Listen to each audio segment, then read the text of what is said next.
Olá pessoal, tudo bem? Sou Cláudio Moraes, estou aqui no quadro Análise Jurídica da revista eletrônica Cidades e Negócios. Bem, como nós já havíamos falado para vocês, a revista está passando por uma nova fase, né? E nós tivemos um evento presencial recentemente lá na cidade de Parauapebas, no Pará, falando sobre a democracia e o direito eleitoral.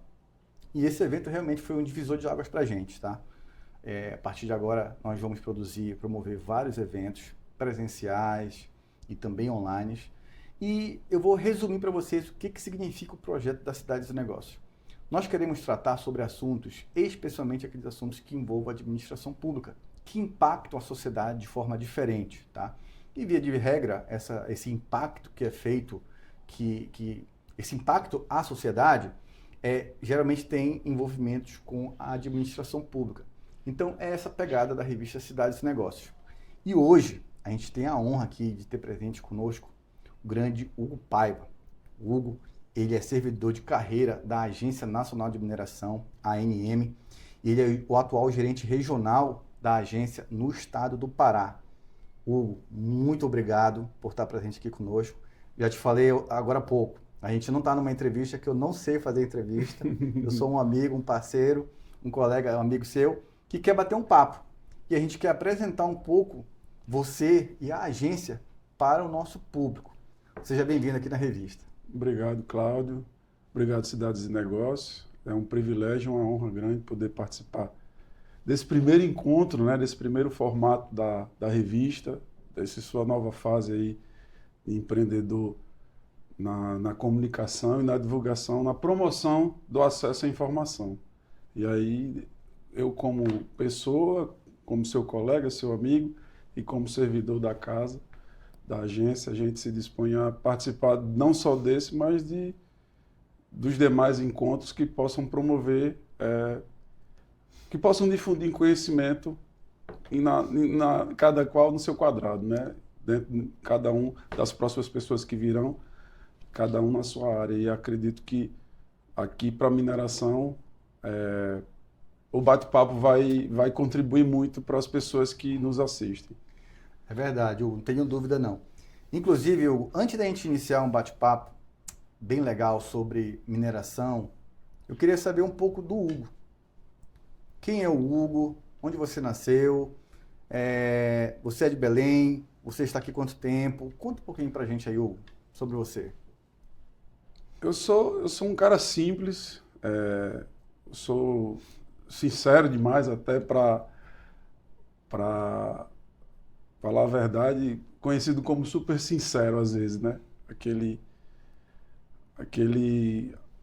Aquela caricatura que fica. Mas assim, eu sou nascido em Natal, minha família toda do Rio Grande do Norte. Saí de Natal com 23 anos e fui morar em Manaus, já pela agência, né? Já pelo antigo da NPM. Em 2019, vim morar em Belém e fazer uma pós-graduação aqui e acabei ficando, né?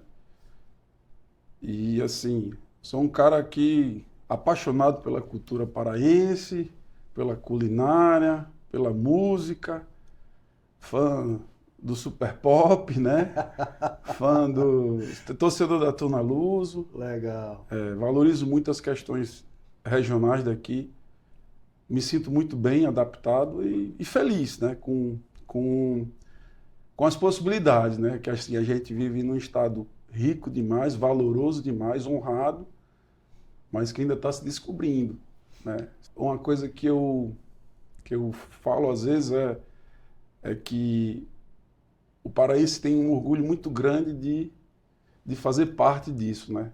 Mas esse orgulho, ele não faz questão de difundir esse orgulho, parece que as coisas daqui, eles só querem para eles, e assim, o servir, o mostrar, a forma com que você conduz, né, a sociedade, o cotidiano daqui, dá uma impressão de que as pessoas às vezes não são fechadas, mas elas têm uma forma diferente de mostrar o que é delas, né?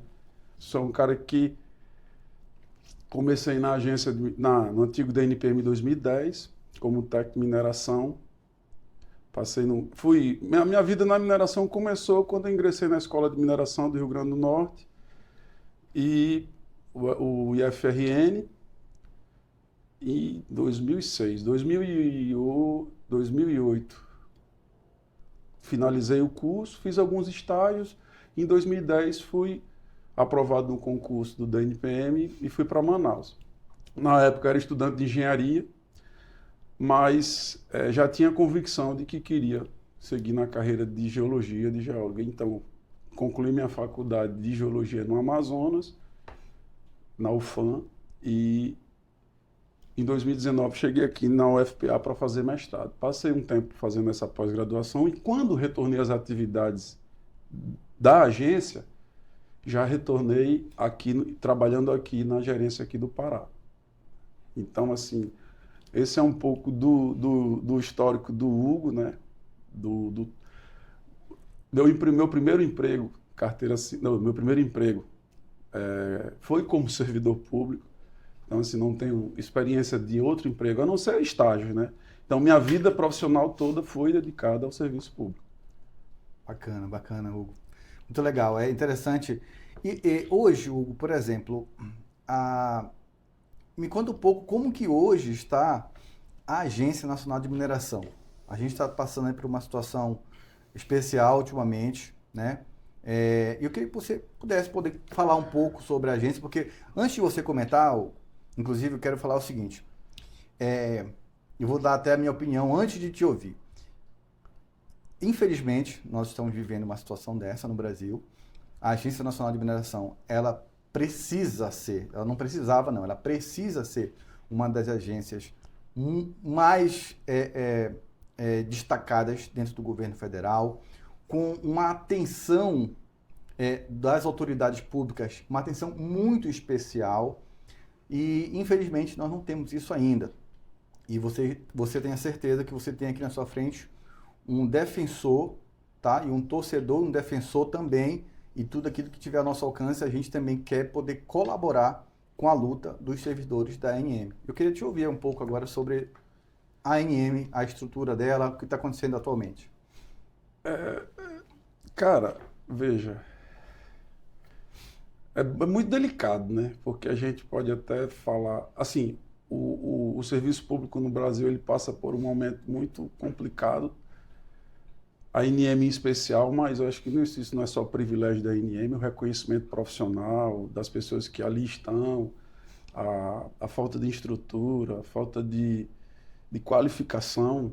Eu entrei em 2010, eu não lembro da ANM como instituição me chamar, dizer assim, Hugo, você vai fazer um curso de capacitação assim, assado ou cozido. Nada. O estímulo, o incentivo aos profissionais que lá trabalham não existe. Então, assim, o Super Sincero falando é um órgão que nasceu fadado ao fracasso.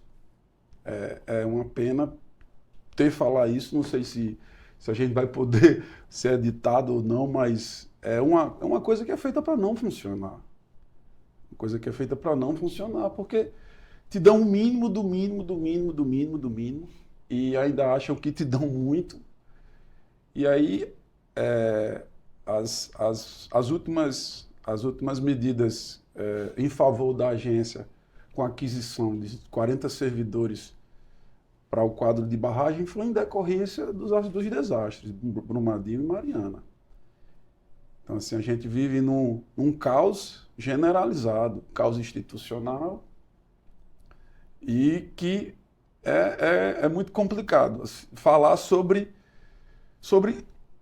a política dos governos, porque a gente não pode falar de apenas um governo, do governo atual, do governo passado, se o plano e a estratégia de manter a agência ou DNPM inoperante vem desde quando?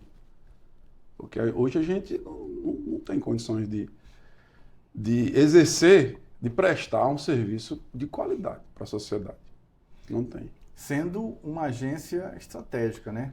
Muito estratégica, muito estratégica. A gente vai passar por várias fases do ciclo da humanidade era a idade da pedra. Aí você fala da mineração. Idade do metal, fala da... Aí começa, você vai falar várias fases de transformação da humanidade e a mineração está inserida em todas.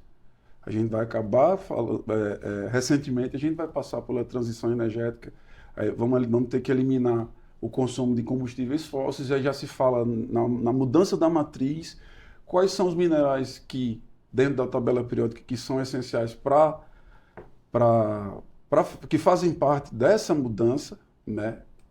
E são aqueles minerais estratégicos que vão aumentar a capacidade das baterias, e se questiona, fala muito no lítio, no níquel, no cobre, enfim. E, mais uma vez, a gente vai falar de mineração. E falar de mineração de um país que se conhece muito pouco do substrato rochoso, do substrato mineral. Talvez alguns estados mais, mas na nossa região norte, acredito, como eu falei para você em um tempo, eu sou péssimo com números, né? Mas eu vou chutar um número aproximado aqui. A gente conhece cerca de, bem generoso, 15% da região norte, da geologia da região norte. 15%? Eu acho que é um número bem exagerado, é menos. Entendi. Num mapeamento geológico digno, num mapeamento geológico eficiente, né, que traga informações relevantes para poder saber o que de fato a gente possui para a soberania nacional. Saber o conhecimento geológico de um território lhe põe à frente de muitas questões nucleares, questões agrícolas, enfim, muitas questões estratégicas para um Estado. Hugo, eu estou tentando aqui olhar o nosso tempo de conversa. Em 10 minutos, em pouco menos de 10 minutos que a gente está começando aqui, você já nos forneceu aí várias informações importantes que, via de regra, não são bem disseminadas, e acaba que a sociedade, né, não fica sabendo, não tem esse conhecimento. A partir de agora, o nosso pessoal da Cidades e Negócios vai passar a saber, e a gente, inclusive, eu fiz um conteúdo ontem explicando que o tema mineração ele vai passar a ser muito forte também dentro da revista a partir de hoje. E depois a gente também tem uma novidade para falar para o nosso pessoal aqui. E aí, Hugo, deixa eu te perguntar. É impressionante a gente não ter um mapeamento nosso geológico de 15%. A gente tem mapeamentos geológicos, mas numa escala que não supre a nossa necessidade. São escalas extremamente regionais, que não identificam, de fato, o potencial que a Amazônia Legal, que existe na Amazônia Legal. Eu falo isso porque eu trabalhei no Amazonas, trabalhei em Roraima, trabalhei em Rondônia, conheço a região, agora no Pará, não conheço o Amapá, mas a gente está dentro do Crato Amazônia. E aí são rochas muito propícias a novas descobertas. Os próximos grandes depósitos minerais do mundo, eles vão estar aqui na Amazônia. A gente ainda não chegou nele porque existe toda uma burocracia, toda uma floresta e claro, sem apologia ao desmatamento. Mas a pesquisa ela deveria ser mais fluida, principalmente para o nosso conhecimento. Não que fôssemos agir com imprudência ou coisa do tipo, né? Mas na hora que o mundo precisar de tal mineral, a gente sabe onde tem. Onde tem, a quantidade, né? Qual é o causa-benefício, né? Entendi. Da extração, do aproveitamento, do beneficiamento.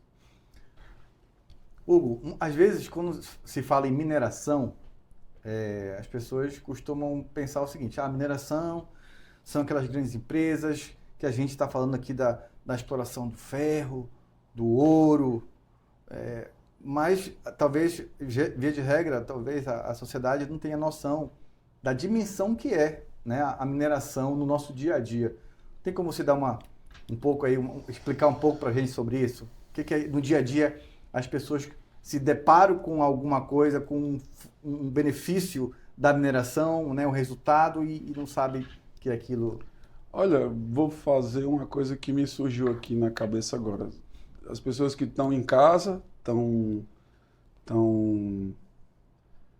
no seu ambiente, estão no seu lar, olha em torno da sua casa, o que não é madeira nem plástico é mineração.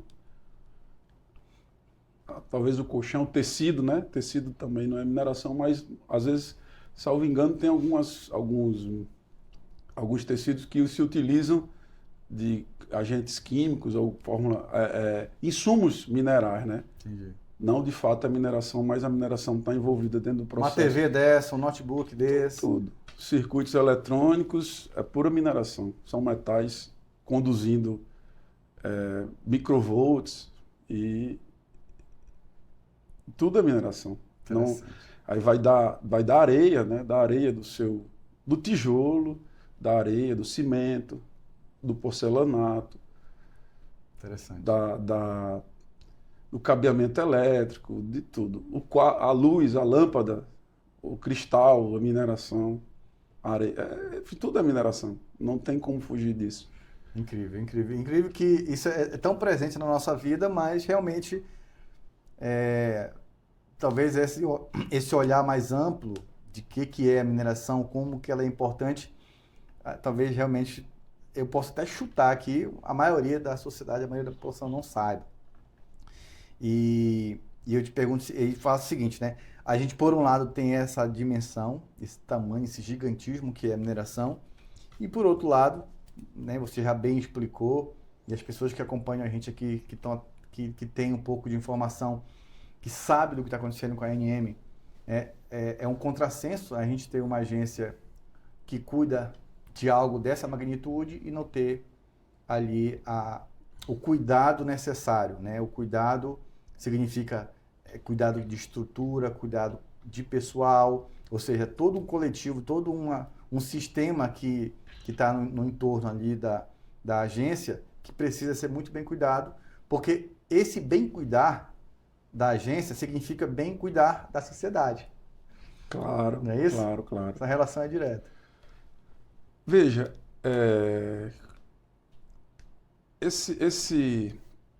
a resposta, ela talvez eu vou trazer essa resposta para uma questão direta da seguinte forma. A gente tem um volume gigantesco de processos minerários, diferentes tipos de substância, e esse grande volume é o que nos dá mais, é o que nos onera mais em serviço, né? O que onera mais o servidor. E é o grande benefício do pequeno e médio produtor, empreendedor, né? Eu vejo que uma agência de mineração mais equipada, mais bem remunerada, com novos concursos, né?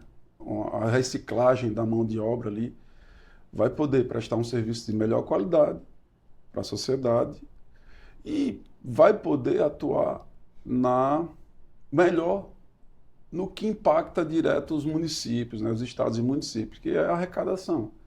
Porque se você presta um serviço de qualidade, se você tem mais mão de obra qualificada dentro do quadro de servidor, você presta um serviço melhor, você desonera um pouco a carga de trabalho com eficiência, com qualidade, né, eficácia dentro das fiscalizações, o que vai acarretar numa prestação de serviço melhor e provavelmente num aumento da arrecadação de forma geral para esses municípios e estados que possuem aptidão, né, a vocação mineral.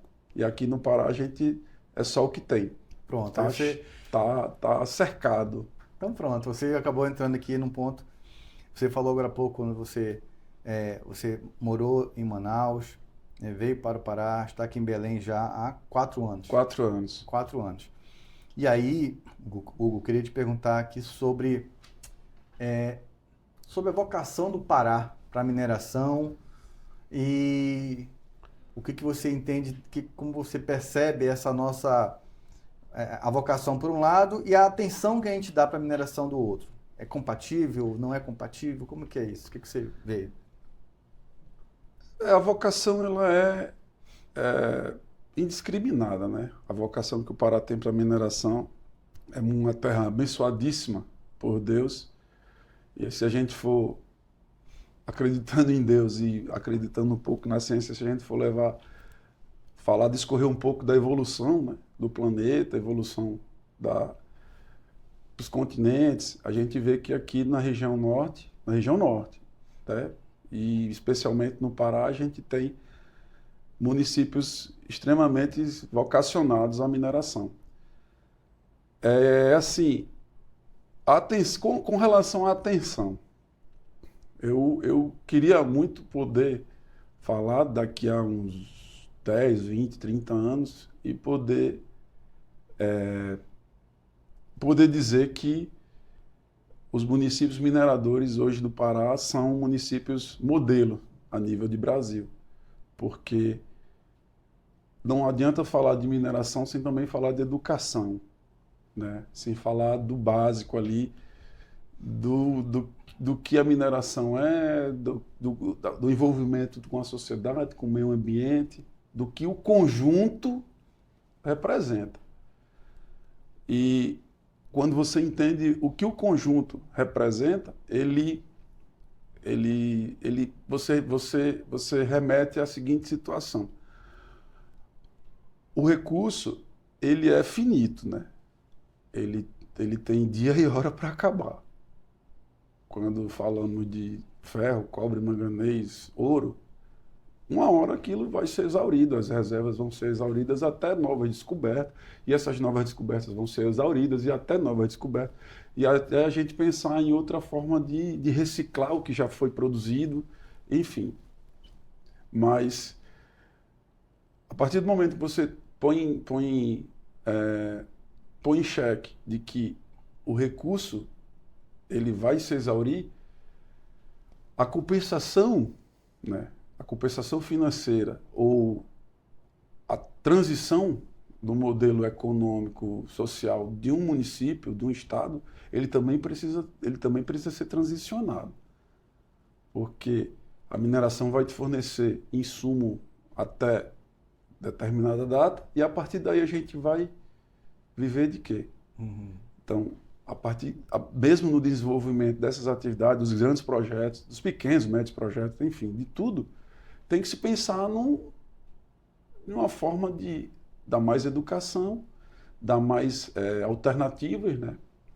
Investir, não sei, em indústria, em confecção, em vários segmentos que podem ser frutos do resultado da mineração, da atuação da mineração naqueles municípios.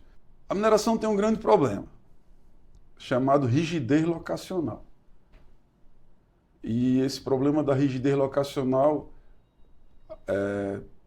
resumindo, hoje você consegue plantar um mogno no quintal da sua casa. Você consegue fazer um jardim, você consegue criar galinha, você consegue criar ter uma mini chácara, você traz um porco, um animal, mas você não consegue colocar areia, não, só se uma caçamba descarregar. Você não consegue colocar manganês no quintal da sua casa. Então, o manganês, o recurso mineral, ele possui uma rigidez locacional que só Deus e os elementos de formação da terra, de geológico, enfim, tudo num contexto, né, tectônico, estrutural, geológico, foram postos ali em alguns locais do planeta Terra. E o Pará está nessa posição favorecida. Não tenho como tirar a reserva de ferro aqui do Pará e levar para o Rio Grande do Sul. Eu tiro e levo, eu transporto para lá. Mas não tem como plantar uma reserva de ferro, aguar uma reserva de ferro, ela vai crescer. Não. Então a gente tem que saber aproveitar o recurso aproveitar o recurso mineral da melhor forma, porque o tempo de reciclar tá muito aquém da nossa compreensão espaço-tempo, diferente da agricultura, né, da pecuária. Sim. Então, é um modelo de rigidez locacional que precisa de um acompanhamento dentro das ocorrências para que você possa conseguir gerenciar isso. Gerenciar isso. Então, uma das preocupações hoje dos municípios e estados mineradores, especialmente talvez os municípios, justamente ter a preocupação de se criar uma nova matriz econômica, né? Porque sim. Isso os bens minerais são finitos, São. Eles vão terminar. Em algumas localidades um prazo mais elastecido, outras um curto espaço de tempo, um outro mediano, mas vai acabar. Uma das preocupações, né? Uma das preocupações, falando da distribuição correta do recurso. Mas aqui a gente precisa também colocar à disposição da sociedade a informação de outras mudanças que precedem essa iniciativa, né?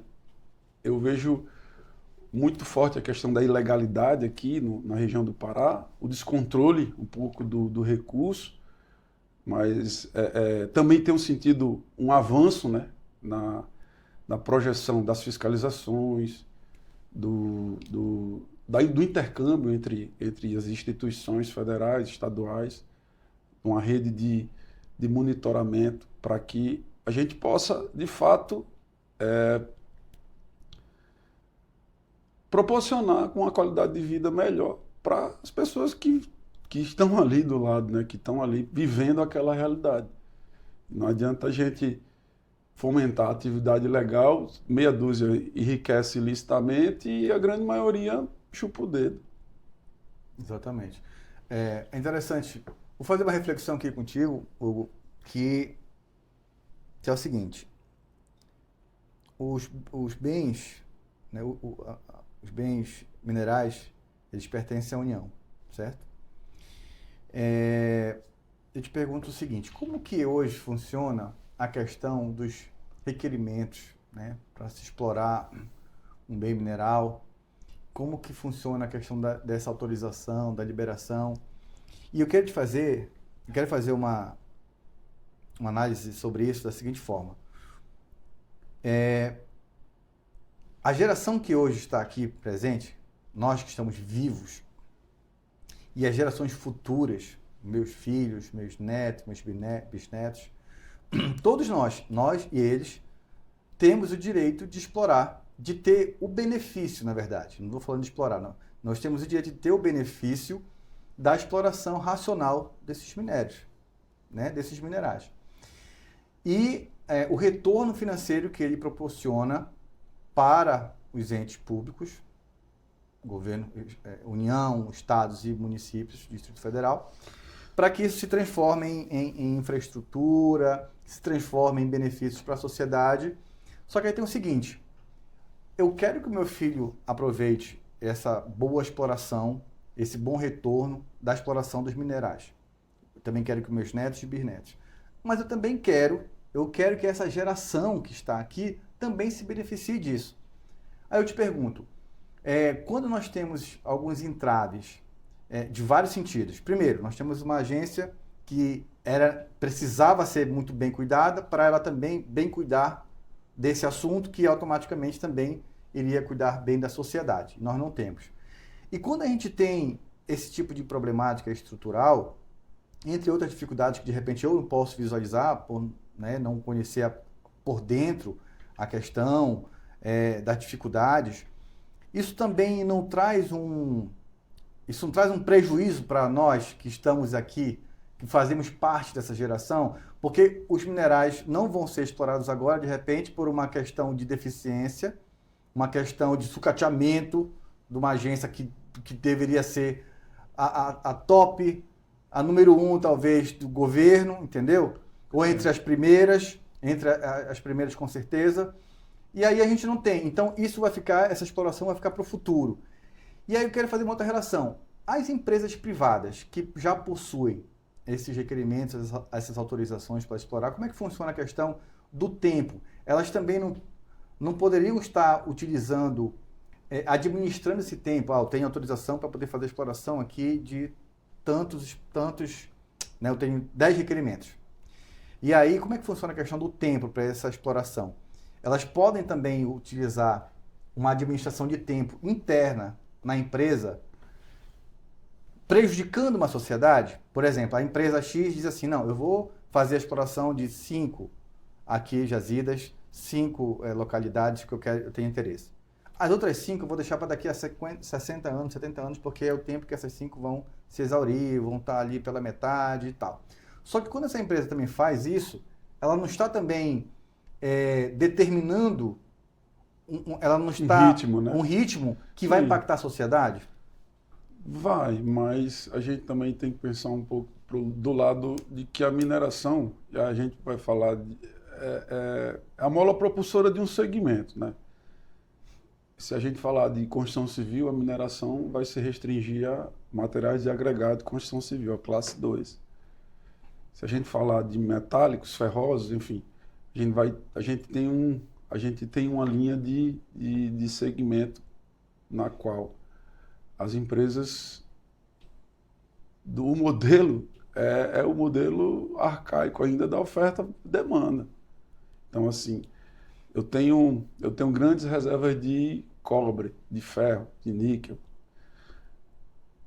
E se o mercado quer níquel, o preço vai oscilar de acordo com o mercado.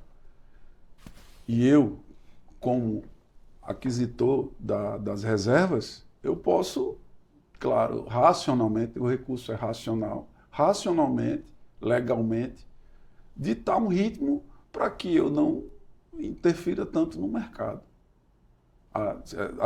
Adianta eu gerar tanto emprego agora, mas o preço da commodity vai diminuir muito, eu vou colocar tanto recurso no mercado, o mercado não vai absorver e o preço cai.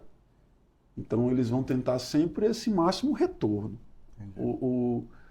O capital ele não vai brincar nesse momento, não. Eles vão ser regulados pelo mercado e o mercado vai ditar as regras oferta-demanda. E aí, assim, existem os meios legais, né, para você adquirir essas áreas e controlar de forma saudável parte da commodity, parte do mercado, interno, externo.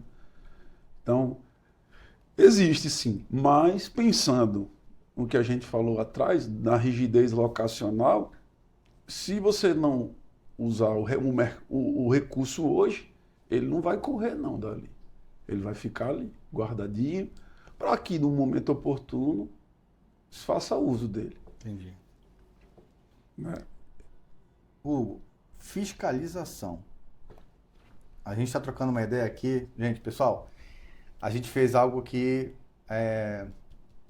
a nossa estratégia foi o seguinte, não ter estratégia. Entendeu? Essa foi a estratégia nossa. Nós não iniciamos o nosso bate-papo com uma pauta, com um roteiro. O único roteiro que nós tínhamos aqui foi de apresentar o Hugo. O único. Depois disso, a coisa está fluindo aqui, Hugo. Vai fluindo aqui, você vai dando aula para a gente aí, e eu vou criando aqui alguns pontos que vem aqui de curiosidade para saber um pouco mais da coisa, e a gente vai te fazendo as perguntas. Fiscalização, Hugo. A gente tem aí um Pará vocacionado, um estado, né, do Pará vocacionado, da mineração. Nós somos aqui no Pará não só um estado vocacionado, mas tem a peculiaridade de sermos gigantes, né? O estado é muito grande, geograficamente dimensões continentais aí, né? E o que isso traz de dificuldade, vamos supor aqui, para fiscalização? Tudo, né? Porque, assim, além do tamanho, além de você tentar gerenciar o estado pelo tamanho, a infraestrutura, a malha rodoviária não é tão legal, o tempo, né? Você não tem as vias de acesso rápidas ligando, você tem que, às vezes, para você ir para tal lugar, você tem que... Eu morei 1 ano em Itaituba. E quando eu morei de 2022, acho que morei em 2022 lá em Itaituba. E aí toda vez que precisava vir a Belém, eu tinha que ir para Santarém. Aí de Santarém pegava um avião e vinha para Belém. Cumpria a minha agenda aqui na NM e passava 10 dias, 15 aqui e voltava, passava 40, 60, 45 a 60 lá. A NM tem uma representação lá em Itaituba. Aqui no Pará tem a gerência regional e a unidade avançada de Itaituba, que é na cidade de Itaituba. Se fazia necessário uma nova unidade avançada, se fazia. Em Marabá, talvez. Paraupebas, talvez. Mas se fazia. Nesse outro eixo. Mas, enfim. Mas aí, nesse tempo que eu passei lá, eu vi o quanto é difícil você se deslocar pela Transamazônica. Né? E chove muito, e a carreta trava a estrada e não passa ninguém. E a gente fica ilhado, dorme na estrada e volta. É uma complicação. Então, administrar o Estado a níveis de fiscalização é muito difícil. Ainda mais para a quantidade de servidor que a gente tem, né? Reduzido. Agora, a gente tem um ponto positivo. A ANM fez uma parceria com a Polícia Federal recente e a gente faz uso de umas imagens de satélite. E temos desenvolvido uma fiscalização mais inteligente, menos recurso e mais resultado. Porque cada vez que você desloca uma equipe, um carro, combustível, diária, você expõe o servidor de um estado que já tem suas peculiaridades, né? Suas problemáticas. Sim, sim. Você expõe o servidor e você gasta muito dinheiro para poder... Veja, se eu hoje quiser ir para Itaituba, eu tenho que sair... Ou eu vou ter que alugar um carro lá em Santarém, ou eu vou ter que fazer esse caminho todo aqui por Altamira, né? Marabá, Altamira, Placas, e dali eu... Rurópolis e vou descendo para Itaituba. De carro. Vou demorar 3 dias para chegar. Entendeu? Então, assim, é difícil, mas o que a gente precisa muito de investimento em tecnologia para melhorar cada vez mais essa fiscalização inteligente e ir a campo somente quando for necessário. E a parceria entre os órgãos? Tem existido. A nível de fiscalização, não. A fiscalização da atividade mineral, ela tem sido feita uma boa parte pela Polícia Federal, boa parte pelo IBAMA, ICMBio, nas áreas de conflito, e a ANM recebe as providências, né, a serem tomadas. Mas, então, existe a parceria da comunicação, a gente fornece o que for necessário, todos os tipos de informação e dados e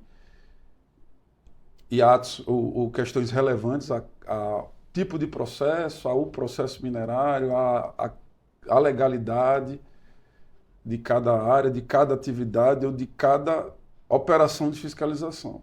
Mas a participar em si a gente tem pouca atuação, mas esse eu falo que é um momento atual, né? Em outros momentos a ANM participou fortemente, ajudando Exército, Marinha, Operações Ágata, Polícia Federal e os demais órgãos de fiscalização. Eu vou te mostrar algo aqui, Hugo. Deixa eu colocar isso aqui. Essa foi uma decisão que foi uma matéria que foi publicada no site do Supremo Tribunal Federal, o STF. Eu até cheguei a fazer um conteúdo dentro das redes sociais da Cidades e Negócios, falando sobre uma decisão recente do STF que trata sobre a questão ambiental e a questão da imprescritibilidade do ressarcimento dos danos ambientais voltados para a área da mineração. Na verdade, danos ambientais de modo geral, mas nesse caso específico, pessoal, a decisão do STF tratou sobre uma questão mineral. Tratava-se da exploração de, aqui, vou encontrar aqui, lavra ilegal de areia nas margens do rio Itajaiaçu. Então, o que aconteceu nesse caso aqui específico? Houve uma exploração ilegal de areia, a União estava tentando promover o ressarcimento, né, dessa exploração ilegal. Houve uma decisão do Tribunal Regional Federal da 4ª Região de que havia ali, né, havia ocorrido a prescrição da pretensão da União de ter esse ressarcimento, mas aí o STF entendeu que não. Esses crimes são imprescritíveis. E aí foi-se criada uma tese, tá? Aqui, ó. A tese de repercussão geral fixada foi a seguinte: repercussão geral. Então, não é só para as partes que estavam envolvidas no processo. É para todo mundo, todo o Brasil. É imprescritível a pretensão de ressarcimento ao erário decorrente da exploração irregular do patrimônio mineral da União, porquanto indissociável do dano ambiental causado. Aí, Hugo, eu quero fazer uma correlação dessa decisão com essa questão da fiscalização em relação ao Pará, né? O Pará, eu entendo, vou dar aqui a minha opinião, eu entendo que o Pará, talvez seja o Brasil todo, né? Mas o Pará, ele carece, ele tem essa carência de a gente poder promover uma maior divulgação de dados técnicos, sabe? De orientações técnicas. Nós entendemos que o Pará, pela dimensão que é e por ser vocacionado da mineração, nós temos aí inúmeras situações, né, de irregularidade, de ilegalidade, explorações ilegais ocorrendo no estado do Pará. E muitas vezes as pessoas... Eu quero partir do princípio que parte dessas pessoas querem fazer de forma correta e estão com dificuldade de ter acesso à informação, tá? E aí, eu acho que é isso que nós estamos fazendo aqui hoje, ter nesse sentido, né? Poder levar um pouco de informação para essas pessoas. E depois tem outra informação que a gente quer passar para vocês também. E eu quero te perguntar sobre isso, né? Isso é algo realmente interessante, impactante, né? E essa questão da fiscalização, da irregularidade, ilegalidade, dessas explorações ilegais. Como que vocês recebem esse tipo de demanda? Vocês são muito demandados em relação a isso? Muito, muito. Diariamente. Diariamente, a todo tempo, a toda hora. A maioria das demandas externas, né? Que chega até a agência aqui, trata de lavra ilegal ou supostamente coleta de informações para inquéritos que já ocorrem em sigilo ou coisa do tipo, tentando apurar fatos com envolvimento da lavra ilegal. Então, assim, é nossa rotina. Nossa rotina aqui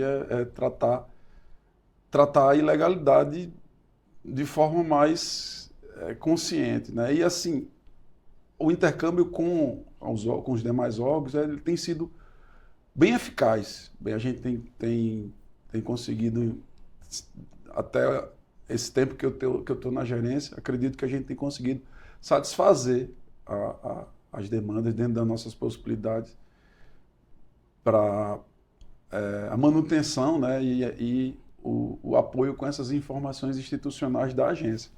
Confesso que até nossas informações elas são muito confusas, né? Nossos sistemas, às vezes não. A gente tem diversos sistemas dentro da INM, um que trata só da lavra, que você vai fazer a declaração do relatório anual de lavra. A gente tem o que trabalhar o CEFEM, que, ao meu ponto de vista, esses sistemas deveriam ser integrados. A gente tem que ter um cadastro geral. A gente tem a gente vem passando por uma transformação para a transparência, a digitalização dos processos, e a INM adota o SEI como gerenciador processual. Mas o SEI não se comunica direito com os demais programas. E assim, até nossas informações são confusas. E para a gente, imagine para as pessoas de fora que querem ter acesso à informação. E eu falo às pessoas de fora quem interessa, os órgãos de controle, os órgãos de fiscalização. Então, falando um pouco de investimento em tecnologia, a gente precisaria montar um aparato de guerra para poder unificar todos esses sistemas e fazer e trazer respostas rápidas. A gente não consegue ter respostas rápidas. O nível de informação, a gente tem muita informação, mas não tem software que trate as informações. A verdade é essa. Interessante. O processo de digitalização, né, na verdade, a digitalização dos processos na ANM, ele é recente. Sim.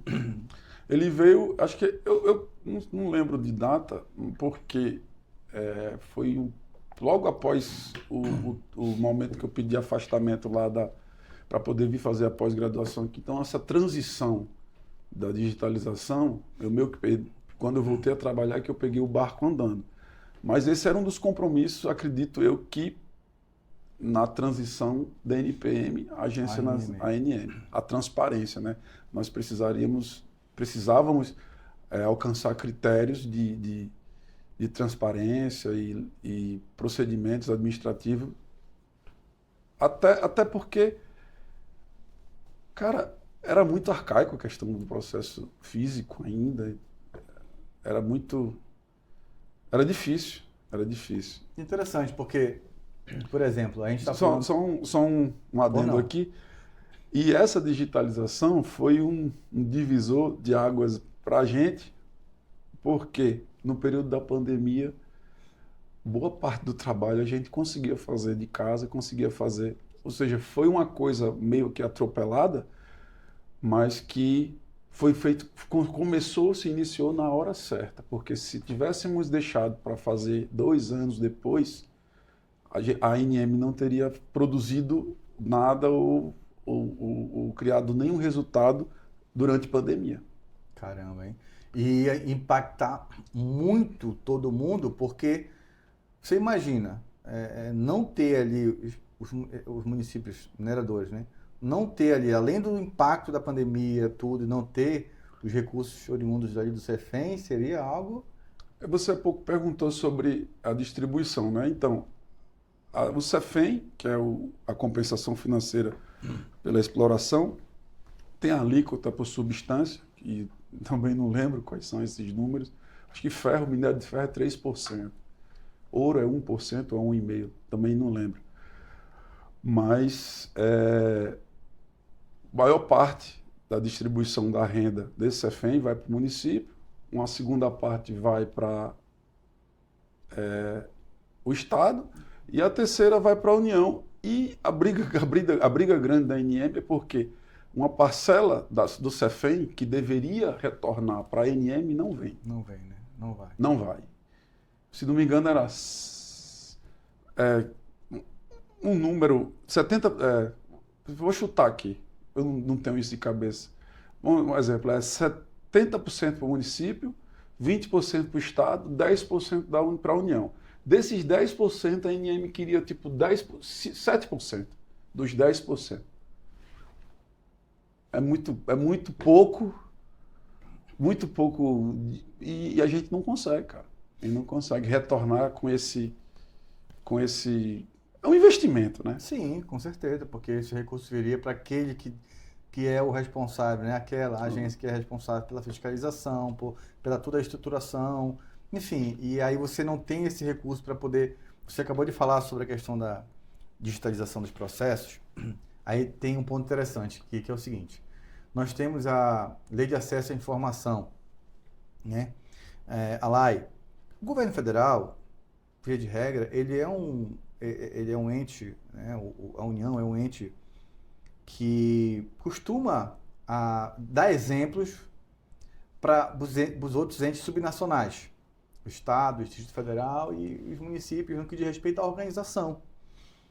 E você ter realmente, acaba sendo algo tão anacrônico, você falar da ANM, a Agência Nacional de Mineração, que compõe ali vamos dizer, né, um dos órgãos ali do governo federal, que via de regra é quem tem ali, é o pioneiro em organizar as coisas e depois os estados e municípios vão seguindo, ou então captam de lá mesmo, da fonte, alguma coisa até para poder replicar nos seus próprios, na sua própria estrutura interna.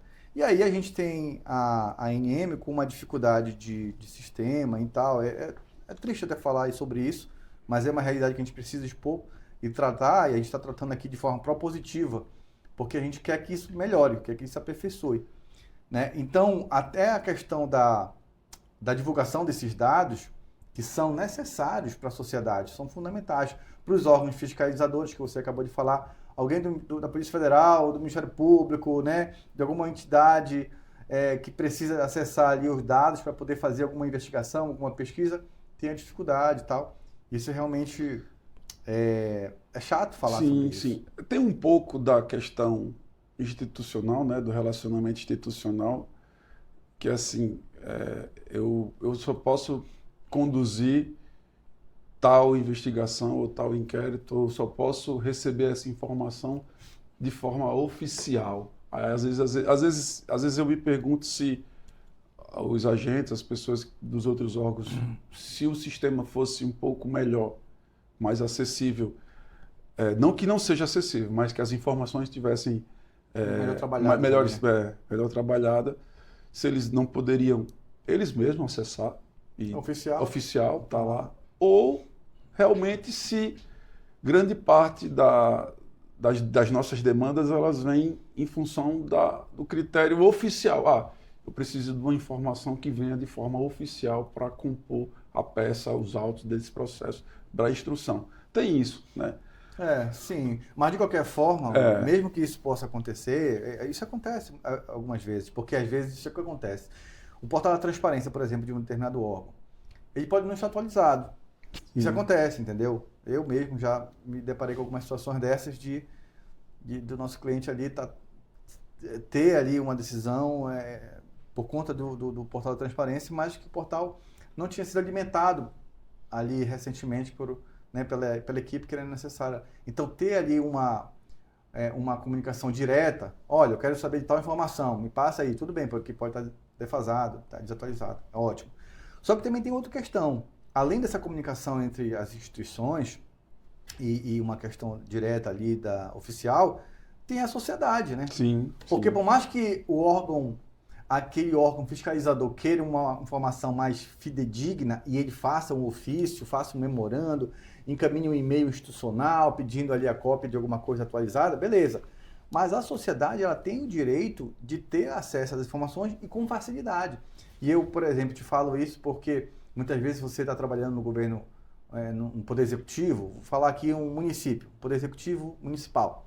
E você tem a cobrança do Ministério Público, dos tribunais de contas, dizendo, olha, meu irmão, é o seguinte, prefeito, você precisa ter os seus contratos, as suas licitações, todas bem organizadas.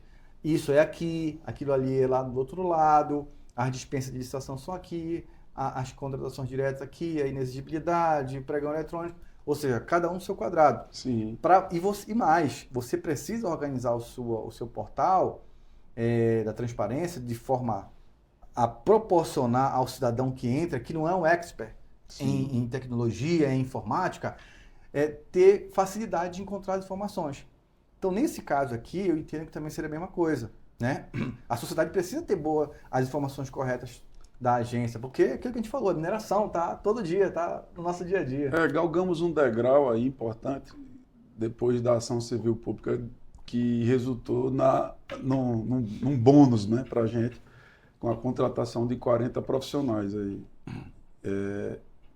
para barragem, que foram designados para compor a estrutura fiscalizatória de barragem. E dentro da INM, a divisão de barragens, ela é composta por uma equipe meio à parte ali, mais ou menos. A gente fala à parte porque a barragem tem dinheiro, a barragem tem suprimento, a barragem tem profissional, a barragem tem estrutura e a barragem tem um programa que foi desenvolvido para mostrar em tempo real para a sociedade quais são as principais barragens, quais são os níveis de alerta de cada barragem. Então, um programa que foi desenvolvido com essa pegada, com esse pensamento de promover o acesso à informação para a sociedade civil. né? Ah, eu moro perto de uma barragem, eu vou consultar todo dia saber se minha barragem aqui está próxima ou não de romper. Perfeito. Quais são os riscos atuais diários ali. Chuva, aí faz o intercâmbio com outros programas, né? Índices pluviométricos. As empresas são obrigadas a alimentar questões, não me engano, se diárias ou semanais ali, dos parâmetros da barragem, níveis de água, piezômetro. E a população tem essa informação. Mas para os demais serviços, né, da ANM, nossa informação é bem restrita, principalmente para a sociedade de forma geral. Os agentes públicos, outros órgãos, acho que assim, eles conseguem interpretar de forma mais palatável. Entendi. Mas a gente logo vai ter essa mudança, essa transformação. Tomara. Assim, eu falo que, eu falei agora há pouco, fui até um pouco grosseira, né, com a minha própria instituição, que é minha vida essa instituição. Como eu falei, meu primeiro emprego foi no serviço público. E eu sei que a gente já não tem mais gordura para queimar. Que eu digo assim, acho que grande parte dos servidores já estão em abono permanência. Grande parte dos servidores já podem fazer uso, né? Não é fazer uso, mas já podem entrar com um pedido de aposentadoria. E a defasagem de recurso humano só vai aumentar. Eu entrei em 2010 como técnico de mineração e esse mesmo concurso da barragem, que houve recentemente em virtude da ação civil pública, pós Brumadinho e Mariana, eu passei novamente. Então, eu passei para nível técnico e já dentro da própria instituição galguei, fiz a transição de carreira para o nível superior, especialista em recursos minerais. Mas eu tenho 13 anos, 2010, 13 anos de casa. Estou com 37 anos, tenho alguns cabelos brancos aqui, alguma coisa já vem... A idade já vem não é pesando, mas já vem se tornando visível, né? A gravidade vem atuando. Mas assim, as pessoas que estão lá há 30 anos, 35 anos, e ver o Estado desse nível de reconhecimento, tratando o patrimônio público, né? Tratando o patrimônio dessa forma. Hugo, eu não tenho dúvida que, na verdade, tudo que você falou aqui, você só falou porque você gosta do que você faz, você gosta e quer o bem da agência. Claro. Então, tudo que nós falamos aqui, inclusive eu que estou aqui batendo um papo com você, trocando uma ideia, ouvindo um pouco da tua experiência, dos dados, das informações da aula que você está nos dando aqui hoje sobre um apanhado geral de vários assuntos relacionados à mineração. E eu também sou um entusiasta da agência, um defensor que quero vê-la bem, quero vê-la entre as tops do governo, entendeu? Então, os comentários que você fez e eu também fiz aqui são no sentido propositivo. Sim, o que a gente quer é o crescimento da agência, entendeu? Porque isso vai beneficiar, sabe quem? Todos. Vai beneficiar o governo, vai beneficiar a agência em si, vai beneficiar a sociedade. Claro. E complementando, eu tenho 13 anos, né, de agência. E eu sei que mais 20, no mínimo, eu passo. Então, eu tenho certeza que eu vou participar dessa transição, dessa mudança, porque já não temos mais gordura. Não tem o que queimar, de onde tirar. Daqui a pouco tem meia dúzia de pessoas lá e vamos gerir o recurso mineral de forma decente ou não? Então vai ficar só um, vai ficar nenhum, vai acabar. Sim. Então a proposta do governo qual é? Dos governos, né? É tratar a gestão do recurso mineral de qualquer jeito. É o quê? Bota na mesa, bora conversar, bora ver o que é que vocês querem, porque e as pessoas que estão lá há 20, 30 anos, qual a vontade que esses caras têm de trabalhar? Se há 30 anos vem pegando porrada. O estímulo, né? O estímulo a pessoa, não tem, a pessoa... não tem de produzir, de ajudar, porque todo ano a gente vai para receber a equiparação, a gente... eu posso estar errado também em números, mas quando eu entrei na NM do DNPM em 2010, já se falava na transição da NPM à NM, na criação da agência. Essa criação foi acontecer em 2017, se não me engano. Eu esqueci, com o Temer, o governo Temer. Isso, 2017. Mas quando eu entrei em 2010, já se falava há 10 anos na criação da agência, ou 20 anos na criação da agência. Então, essas respostas do governo, o interesse na gestão do recurso mineral, no interesse, o fomento à mineração, na importância que a mineração tem para o Estado da União como um todo, sempre foi irrelevante. Porque dá a César o que é de César. Né? Se a gente tem um papel importante, então nos reconheça como importante, como protagonistas do jogo. Com certeza. Mas ficar nesse toda vez, não dá, não sei o quê, fica complicado entender o que é que o governo quer. Concordo. Quer estagnar? Não, então tira todo mundo, joga em outro órgão para que a gente possa trabalhar com outra coisa, porque do jeito que está, não dá. Isso também, inclusive, também não deixa de ser não deixa de ser uma missão da revista nesse sentido, de poder sensibilizar, conscientizar também a sociedade para esse assunto, porque a Agência Nacional de Mineração forte é, com certeza, algo benéfico para toda a sociedade. Então é necessário que a sociedade, né, as pessoas que estão assistindo aqui esse conteúdo da Cidades e Negócios, entenda isso. A agência forte também trará inúmeros benefícios para toda a sociedade. Hugo, é o seguinte, agora a gente vai passar aqui para nossas considerações finais. Só que antes disso, eu quero informar para vocês, que a gente tem uma surpresa. A gente vai definir ainda uma data, mas nós vamos promover um novo evento no estado do Pará, possivelmente em Parauapebas novamente, sobre mineração.